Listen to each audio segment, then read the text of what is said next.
Na fronteira da Bélgica, erguia-se uma muralha de aço e concreto, considerada impossível de ser tomada. A fortaleza de Eben Emael, orgulho da engenharia militar, guardava os caminhos para a França. Mas na madrugada de 10 de maio de 1940, o inimigo não veio por terra nem por mar.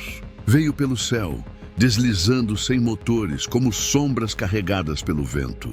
E em minutos, o que parecia inexpugnável começou a desmoronar.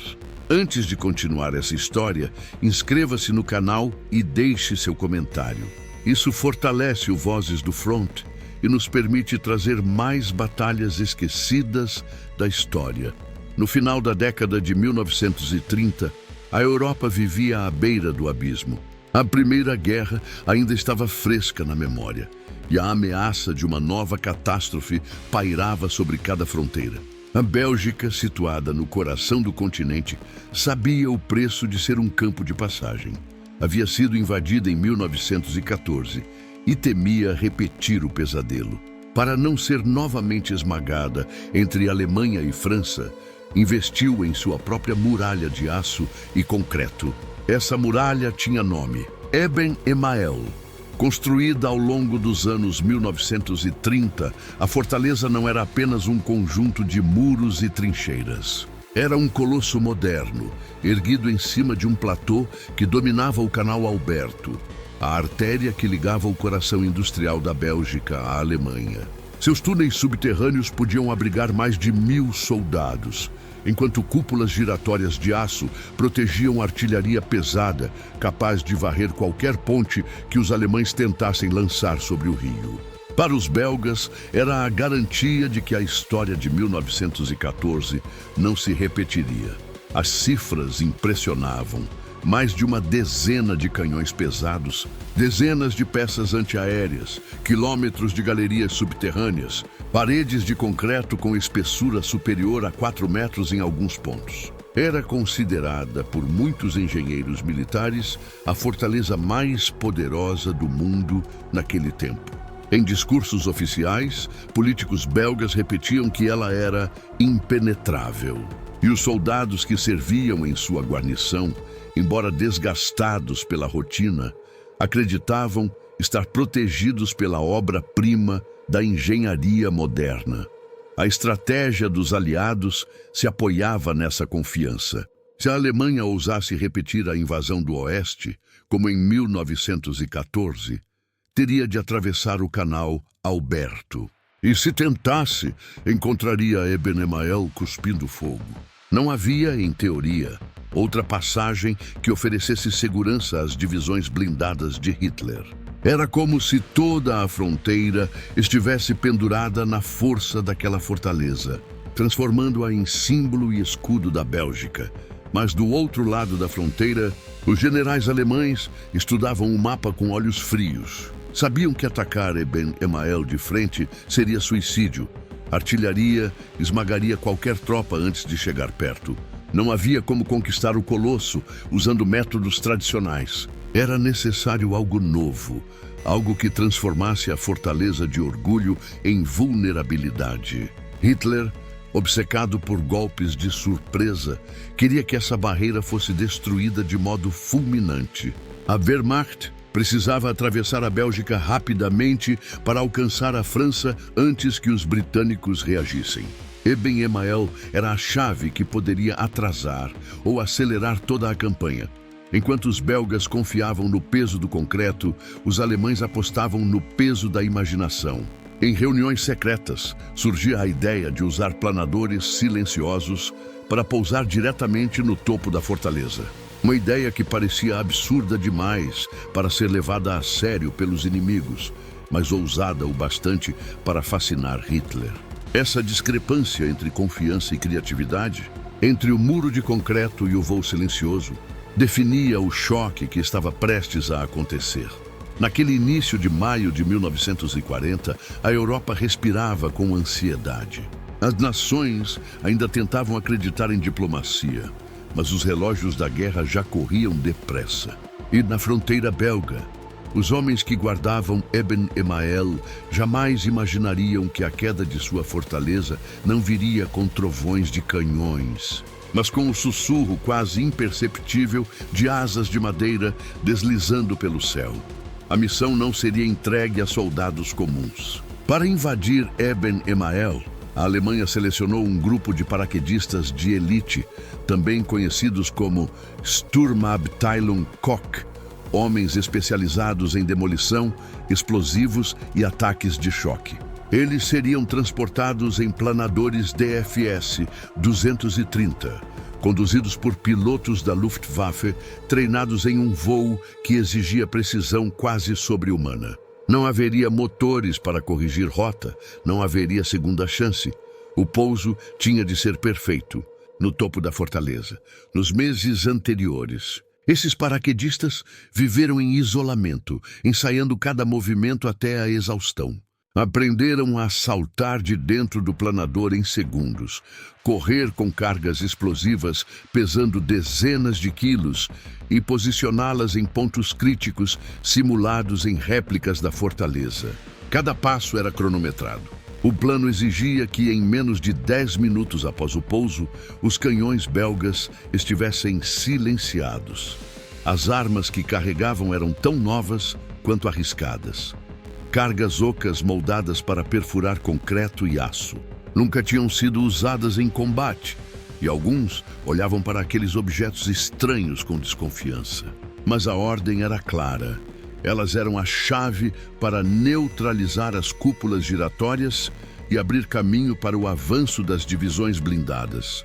A rotina de treinamento deixava marcas. O impacto seco do pouso nos ensaios, a correria sob explosões simuladas, o peso psicológico de saber que seriam os primeiros a enfrentar o inimigo. Muitos escreviam cartas que jamais poderiam enviar. Alguns riam alto para disfarçar o medo. Outros preferiam o silêncio, repetindo mentalmente o mapa da fortaleza como uma prece. Quando finalmente receberam a data da missão, o peso real caiu sobre todos. Não se tratava mais de maquetes ou ensaios. Em poucas noites, os planadores os levariam para dentro do coração de uma fortaleza, considerada impenetrável. E eles teriam de provar que até o impossível pode ser derrubado. Na madrugada de 10 de maio de 1940, o céu sobre a fronteira belga parecia tranquilo. O canal Alberto refletia a lua e dentro da fortaleza Eben-Emael, a maioria dos soldados descansava.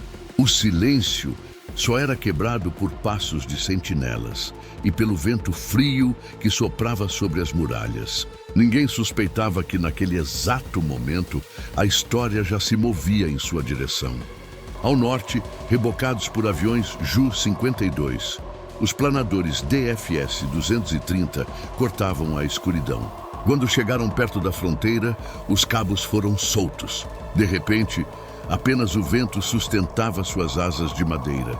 Os pilotos da Luftwaffe, experientes e calmos, guiavam aquelas frágeis aeronaves como lâminas descendo contra o alvo. Sem o ruído de motores, avançavam invisíveis. Para os belgas, não havia alarme possível, nenhum radar, nenhum som de aproximação.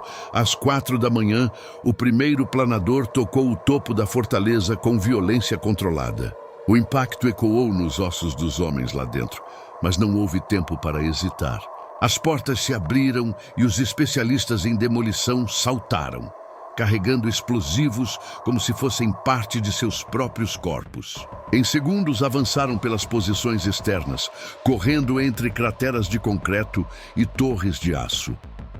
A primeira explosão rompeu a madrugada como um trovão. Uma das cúpulas giratórias, que abrigava um canhão de 75 milímetros, foi destruída em pedaços. Mais cargas foram acionadas em sequência, neutralizando outras posições antes mesmo que os belgas percebessem o que estava acontecendo. Dentro da guarnição, soldados acordavam confusos, acreditando estar sob bombardeio aéreo. Não entendiam como o inimigo havia surgido já sobre suas cabeças. O ataque era rápido, preciso, quase coreografado. Cada homem sabia onde correr, qual alvo destruir, qual bunker silenciar. Em menos de 10 minutos, Eben-Emael, orgulho da Bélgica, já não era mais o mesmo. O impossível tinha acabado de ser quebrado pelo som seco de explosões trazidas pelo vento. Reagir, mas a surpresa fora esmagadora demais. Muitos postos de tiro estavam destruídos antes mesmo de disparar um único tiro. Os corredores subterrâneos se encheram de fumaça e confusão, enquanto ordens contraditórias ecoavam nas rádios. Havia coragem, mas não havia mais coordenação. Os paraquedistas alemães, mesmo em número reduzido, mantiveram a pressão. Usaram lança-chamas contra aberturas, explodiram entradas e se moveram com velocidade para impedir qualquer contra-ataque. Cada hora que resistiam era vital para o avanço das divisões blindadas, que já cruzavam o Canal Alberto por pontes lançadas sob a proteção daquele silêncio conquistado. Para os defensores, a sensação era de pesadelo. Alguns grupos se trancaram em casamatas, disparando até ficarem sem munição. Outros, desorientados, vagavam pelos túneis procurando uma saída. Mas sem comunicação eficaz e com posições críticas já neutralizadas, a fortaleza que deveria resistir por semanas não passou de pouco mais de um dia. No fim, os números falam da desigualdade da luta. Dos mais de 1000 soldados belgas que guarneciam Eben-Emael, a maioria foi morta, ferida ou feita prisioneira. Do lado alemão, a operação custou apenas algumas dezenas de baixas, cerca de 6 mortos e 20 feridos. O contraste entre a promessa de uma fortaleza invencível e a realidade da derrota foi devastador para os aliados. Na tarde do dia seguinte, a bandeira belga já não tremulava sobre Eben-Emael. No seu lugar, o silêncio reinava entre crateras de concreto e torres destruídas. O que havia sido orgulho nacional transformou-se em símbolo de vulnerabilidade. E para o mundo, ficou a lição amarga. Na guerra moderna, muralhas não bastam contra a ousadia e a imaginação. A queda de Eben-Emael foi mais que a derrota de uma fortaleza. Representou a falência de uma ideia, a de que o concreto e o aço, por si só, poderiam deter a velocidade de uma guerra moderna. O que levou anos para ser erguido, desmoronou em horas, não pela força bruta, mas pela surpresa de um punhado de homens que chegaram pelo céu em planadores de madeira. Taticamente, a vitória alemã abriu as portas da Bélgica. As pontes sobre o Canal Alberto, que deveriam ser varridas pela artilharia belga, permaneceram intactas. Por elas, as divisões blindadas de Hitler atravessaram sem demora, lançando-se rumo ao coração da França. O que deveria ser uma barreira se transformou em um corredor aberto, e esse avanço fulminante definiria os primeiros meses da campanha no Ocidente. Para os aliados, foi um choque psicológico profundo. Eben-Emael era apresentada como símbolo de segurança, e sua queda em apenas 36 horas mostrou que nenhuma defesa era inviolável. A confiança no poder estático das fortificações, tão presente nas linhas Maginot e em tantos outros pontos do fronte, foi abalada de forma irreversível. A guerra não seria decidida por quem tinha muros mais altos, mas por quem ousasse o inesperado. Para os paraquedistas alemães, a rendição de Eben-Emael trouxe uma mistura estranha de alívio e incredulidade. Eles haviam sido treinados para morrer em uma missão quase impossível, mas saíram dela com baixas mínimas. Caminhavam sobre o concreto estilhaçado da fortaleza com a sensação de que haviam participado de algo maior do que eles mesmos. Entre os belgas, a derrota tinha um peso insuportável. Muitos se sentiram traídos pelo destino. Haviam confiado em paredes que deveriam protegê-los por semanas, mas viram tudo desmoronar em poucas horas. Nos corredores escuros, prisioneiros aguardavam em silêncio, carregando o peso de uma honra ferida. Para muitos, a rendição não era apenas uma derrota militar, mas também pessoal.